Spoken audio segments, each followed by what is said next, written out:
desmuntant tòpics sobre l'aprenentatge d'una llengua. Quants cops hem sentit que aprendre un idioma és difícil, requereix sacrifici o disciplina? Oblideu-vos d'aquestes creences.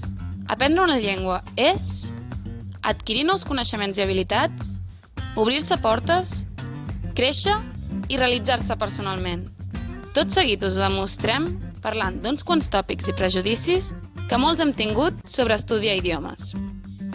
Hi ha llengües que són massa difícils, impossibles d'aprendre. No hi ha llengües fàcils o difícils. Tot depèn de quina sigui la teva llengua pròpia.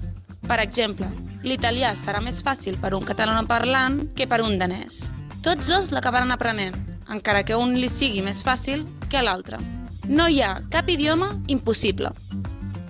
És que no vull estudiar una llengua que em costi molt, perquè difícilment l'arribaré a dominar mai.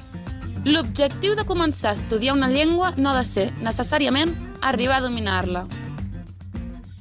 Un idioma ja ens està portant coses i obrint portes des de les primeres paraules que aprenem.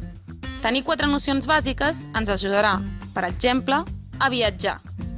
Qualsevol nivell que assolim serà enriquidor, perquè ens permetrà comprendre altres cultures, ens obrirà la ment i ens despertarà la curiositat. Així doncs, et deixaràs influir pels tòpics? Què esperes per començar a aprendre una llengua?